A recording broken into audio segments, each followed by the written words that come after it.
It's been quite a week on the premier current affairs show on radio, Deep Dive on Capital 100.4 FM with Rumbi Zaivenge. But the one thing that we cannot stop doing is conceptualizing, is thinking, is growing, and even sitting down and doing nothing is something. Somebody said that to me once. The Deep Dive with Rumbi Zaivenge, Monday to Thursday, 6 to 9 p.m. The premier current affairs show on radio. So 23 after 7 right here on Capital 100.4 FM, Harez Heartbeat, and we get into conversation on the exchange. And today we've got a very important conversation that I'm hoping you will be part of as well. And you can feel free to participate on our WhatsApp 0719 100 404.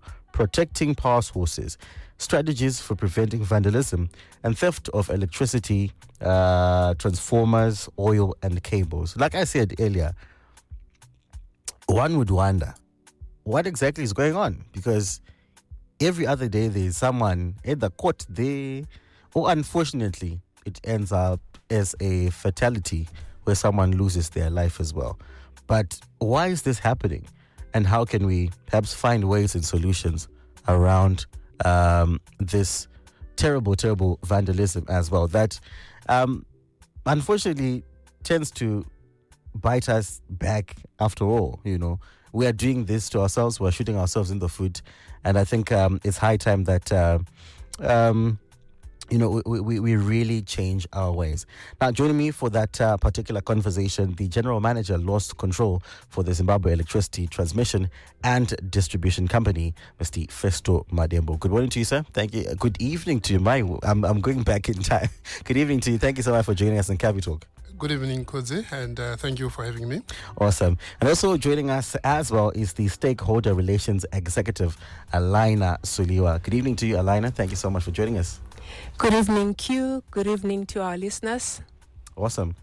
So, perhaps to just filter into the conversation, the question that is on many people's minds is why? Why is this taking place? What are they after, these vandals?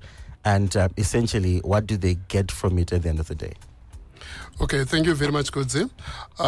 From the desktop inquiry or research that we actually carried out, you realize that due to the advent of e-motor vehicles as well as e-technology, maybe let me take you back that there is a 2050 vision, United Nations vision, whereby there is a zero net emission, where the usage of copper-related issues is on the increase. Right. And as a result, unfortunately, this is basically coming at a backdrop of dwindling productivity of copper. You also realize that in Zimbabwe, the only copper mine, Mangura, actually closed 22 years ago. And even the existing copper mines, unfortunately, they seem, or they're actually reported that they are not producing adequate copper that actually matches the demand of copper worldwide as a result of e-technology. Interesting. Now, obviously, the next question from there has to do with security.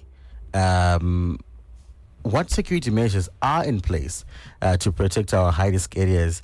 You're looking at substations, you're looking at transmission lines.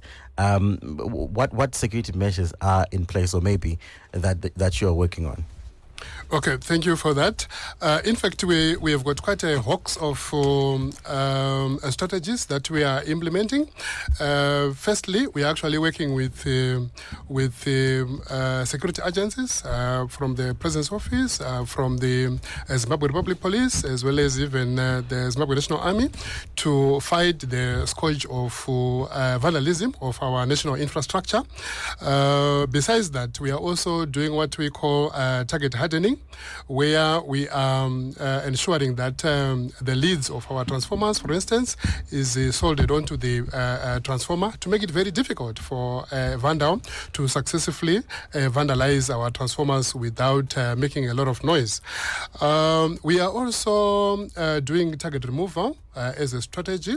Target removal simply means that we have realized that copper conductor is the major target for vandals, and as a result, we are removing that copper conductor from various locations scattered across the country and replace it with the aluminium conductor. Essentially, from what I'm getting, it's quite obvious that they have a market of sorts elsewhere where they then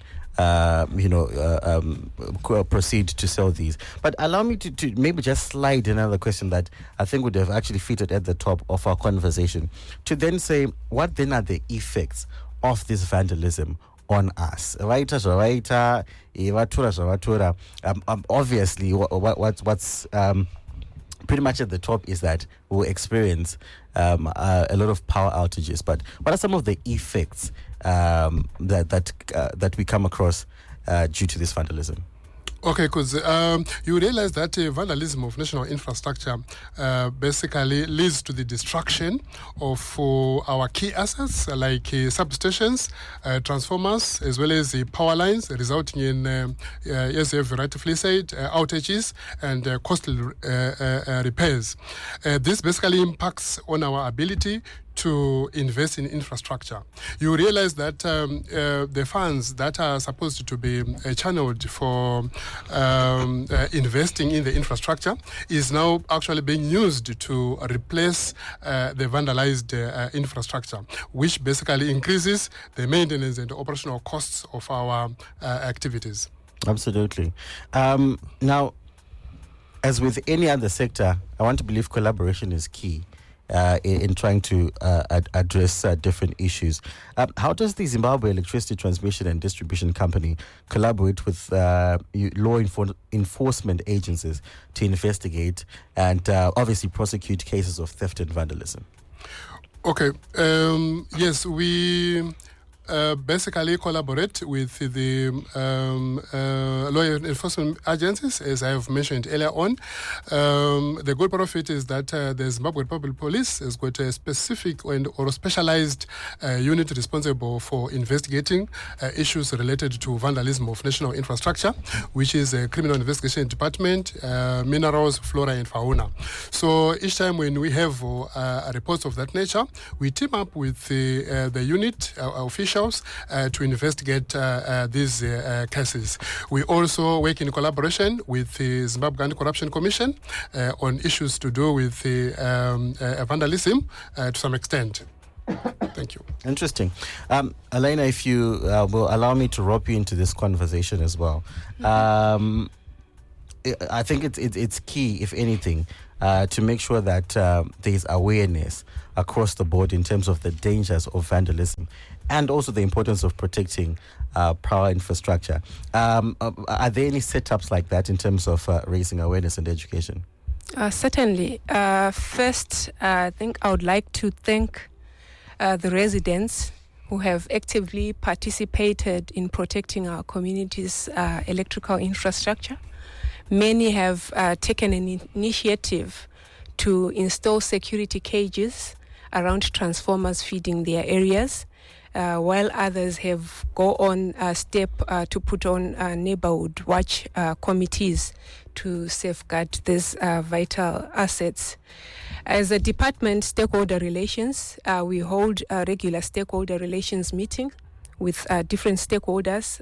We do public awareness campaigns and roadshows to educate the community about the impacts of vandalism. And we also highlight how residents can assist in this effort.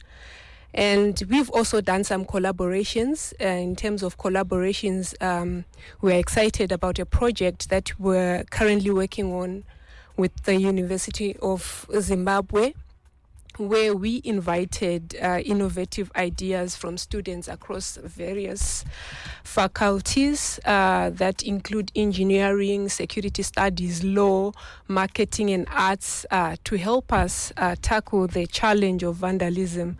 And we're optimistic that this collaboration will yield effective solutions. And also, we would like to thank you for having us tonight and for providing this platform, which really